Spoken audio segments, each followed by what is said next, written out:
asking our employees what 60s slang means. Don't cry over spilled milk. Be happy. Yeah. Put a sock in it. Shut up. Yeah, she knows that one. Hello, Chloe. What does lay it on me mean to you? Lay it on me? What do you give it to me? Give what to you exactly? It. Okay, maybe we can't use that one. What about can you dig it? Can you dig it? Or like you agree with it? Yeah, for sure. Right on. Right on. Burn rubber. To leave someplace fast. Okay.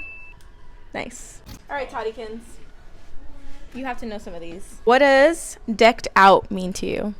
Decked out, looking good. What about nitty gritty? Get down to the nitty gritty, get down to the specific.